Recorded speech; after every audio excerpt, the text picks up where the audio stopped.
Hello students, very good evening.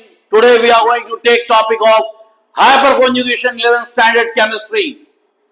हाइपरकॉन्जुगेशन इतना important topic है कि हाइपरकॉन्जुगेशन का मतलब क्या होता है, यानी कि अति, यानी कि हाइपर मतलब होता है ओवर, अति, समझ गए। और कॉन्जुगेशन का होता है मिलना, यानी जुड़ जाना, समावेश, आई समझ।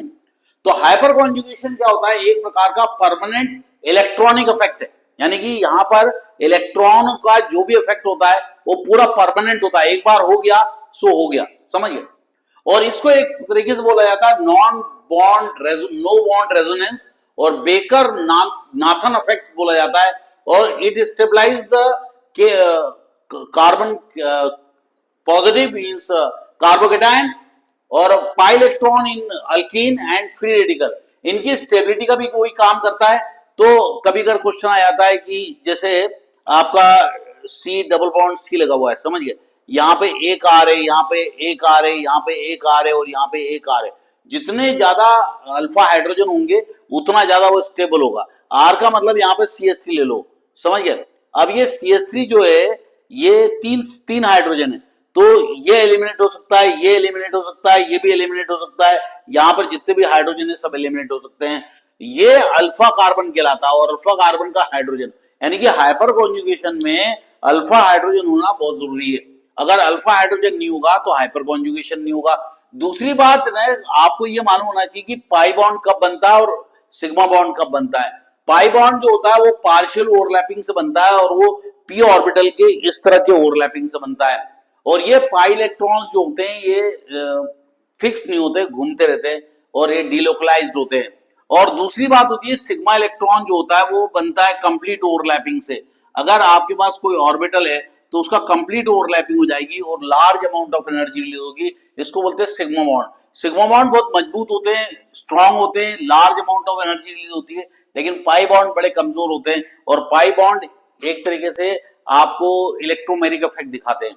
अब यहां पर होता क्या है कि जो फ्री रेडिकल्स हो सकते हैं या कार्बोकेटायन हो सकते हैं या आपका अल्कीन हो सकता है, इस टाइप की तीन चीजें होती हैं। अब होता क्या है कि जो ये वाला कार्बन है ये sp3 हाइब्रिडाइज्ड है, ये कार्बन sp2 हाइब्रिडाइज्ड है। कार्बेनियन जो होता है वो sp3 होता है और कार्बोकेटाइन जो होता है वो sp2 हाइब्रिडाइज्ड होता है। तो यहाँ का जो sp2 हाइब्रिडाइज्ड रहेगा, इसके इलेक्ट्रॉन चले गए इसलिए ये इलेक्ट्रॉन लेस हो गया, एक तरीके से ये पॉजिटिव हो गया।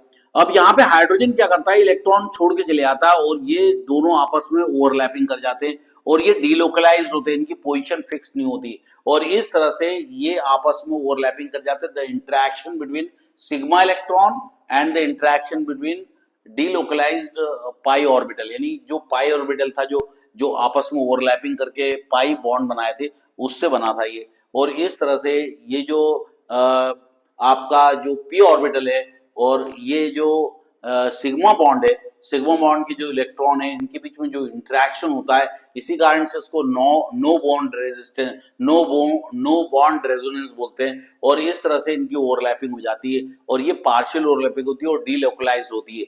यहाँ पर जैसे देखो अपन ने ले लिया प्रोपीन ले लिया, यानी कि आप इस तरह से ले सकते हैं इसको CH3 single bond CH double bond CH2, तो आप देखो कितने, 2 इलेक्ट्रॉन 3 4, आई समझ, इस तरह का है। तो ये जो पाई इलेक्ट्रॉन होते हैं ये उछल के यहाँ चले आते हैं और ये हो जाता है पॉजिटिव और ये हो जाता है वो 2 इलेक्ट्रॉन यहाँ के बॉन्ड बना लेते हैं और ये बॉन्ड यहाँ पे शिफ्टिंग हो जाती है और ये बॉन्ड शिफ्टिंग इस तरह से हो जाती है। बस यही चीज रेजोनेंस होती है।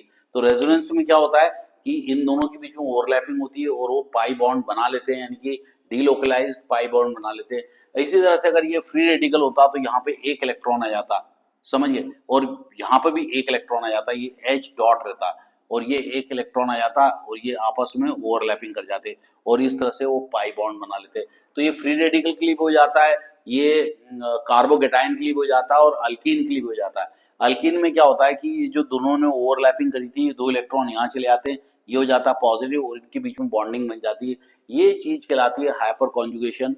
आपका जो बेंजीन रिंग बनती है उसके अंदर भी ऐसे ही होता है, वो हाइपर कॉन्जुगेशन के थ्रू उसकी जो डिलोकलाइजेशन चलता रहता है और वो स्टेबल रहती है। बेंजीन स्टेबल होता है due to delocalisation of pi electron.